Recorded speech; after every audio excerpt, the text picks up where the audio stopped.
crush mu basajja. Mwali ne sobola mwogera.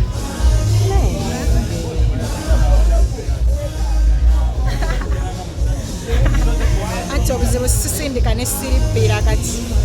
Ankireke. Naawe kyogerere. Just omuntu gw'ogamba nti ono bannanga muntu bambi if I can crush on someone, I can have them. What do you mean? Amaso okucrushing akosobola okufuna kiki kyentegeeza. Kati wamufuna crush. Alright, yes, oli ku Glosh TV nga bulijjo nateera njagala kubanga nkubuuzaako muganda wange gwe wenna atugoberera wano ku mukutu gwaffe gwa YouTube nti wasiibye otya ogamba otya kasubire oli bulungi. Nateera nkujjukiza nti nja kusaba muganda wange genda wansaawo osubscribinge olikinge ateera osharinge still osobola okomentinga okusinzira ku video eno nga oba okoze ki nga woba ojabe. Nateera nyongera okubanga nkujjukiza gwe wenna eyandyetaaze okubanga olanga naffe aba Glosh TV osobola okubanga otunoonyako kanamba kaffe ak'essimu 0750312083 oba 0750312083 ojja kubanga osobola okubanga otufuna tujja kubanga tukulangira bizinesi yo osobola okubanga naawe ogikuba abantu mu maaso. Sweet Aaroma. Banjijowe wange. Oli otya? Tendi hawe. Onyirira oba ne buli lunaku weeyongerako okunyirira. Ennyambala leero gikyusizza. Terakola nti. Gwe kennyini wava n'ogamba oyagala nnyo bintu by'abasajja bya kisajja. Naye kisinziira. Let's say last time when I looked at B2C, I was dressed sexy. Nze nyambala eb'ekisajja but accordingly kati eno night bala. I felt like I had to dress like this, so yeah. N'omuntu wo gwe tubadde tugenda okubuuzaako wajja. Akirayogera nze mpitawo buyisi. Oyitawo buyisi. Ajja kusanga mulimi ki Unknown ne Aaroma? Ajja kusanga ewaka. Wane wadde mwali mukola video naye nga mwali kozi nnyo. Kyekojje naawe.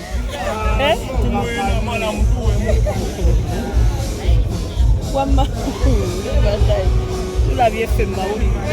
Ani n'owulire naye bannange era mwali mulala wadde yali video kate mukyateŋŋana. Olabye ndi naye ze nambuuzaako. Unknown kyogamba musajja nnyo bainawe. Musajja nnyo ate tutwale musajja nnyo. Si musajja nnyo. Ani celebrity crush mu basajja? Mwali ne sobola mwogera.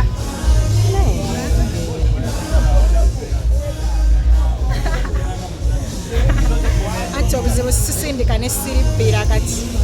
Ankireke. Naawe kyogerere. Just omuntu gw'ogamba nti ono bannanga muntu bambi if I can crush on someone, I can have them. What do you mean? Amaso okucrushing akosobola okufuna kiki kyentegeeza. Kati wamufuna crush. Omuyimbi. Wambuuzizza otya ekibuuzo Alesha?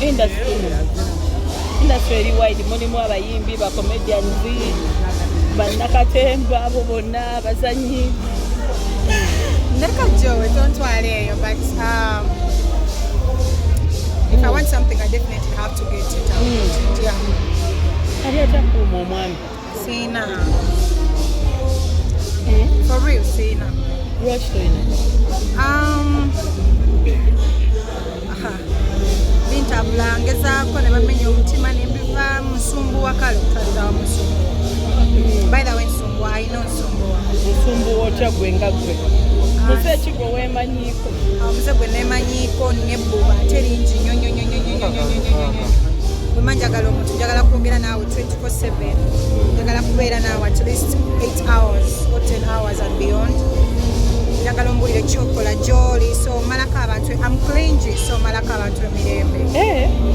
Kyekinkyanya. Bancha bamalako mirembe.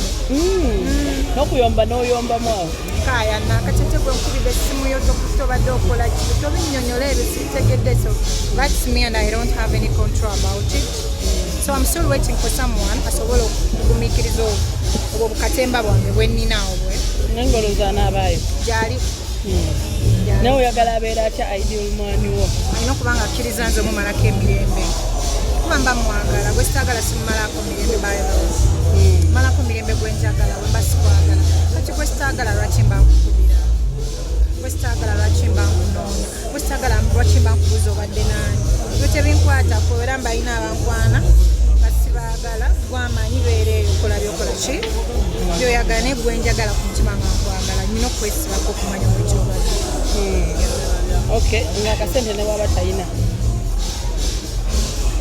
jo ogambye ki akasente ne waba talina obeera bujo abaamuko n'akatonotono olina okutwalako ku deeti olina okungulayo ebimuli atirisi by'etaano obireete nga bya red roses so obutonotono olina okundisako kadina nayo kabako ebiri kitundu kituleko ka restaurant akalungi so itsoke si bingi nnyo siri mu kusaba trip ya Dubai ndi mu kusaba the normal things njagala kuliramu omuwala obuto bwawulira ng'ali mu love ng'ali mu relationship nti banaye bangulidde ku bimuli banguliddeyo akasaawa akogumu ekitundu iriza okay but baamu n'akatinti ebirala tujja tandikirawo.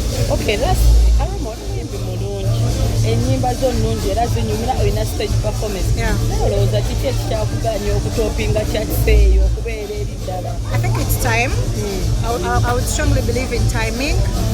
Timing kintu kikulu because n'ekirala ndi muyimbi atabeera nko signed in any record label atabeera nko signed by any management kitegeeza byenjiriba bino byolaba mbiriba n'abantu bano batono benkola ki benina tubiyiriba on a no budget tubiyiriba watali sente tubiyiriba olwokubanga oli mukwano gwo n'oli mukwano gwo so I feel like singa nange ngwa ku muntu oyo agenda okukwata mu nsawo omuntu oyo ali focused agenda okukuba amasimu ago nti kino temwakikoze olulimba litunalulaba wano I can definitely be way bigger than I am. Ebyaddala ng'omuyimbi tetwagala kukkiriza mazima naye ffenna twetaaga management naye newankubadde ndi musanyufu nti kino kye nnina ate nina bensinga batakirina nga bali mu management ezakali so I'm proud of myself. Okay, libafaani bo nga tumaliriza libafaani bange mwe bali kwagala mpeke we are releasing another song soon ngenda kutola oluyimba I think this week so be blessed. Thank you so much. Amina.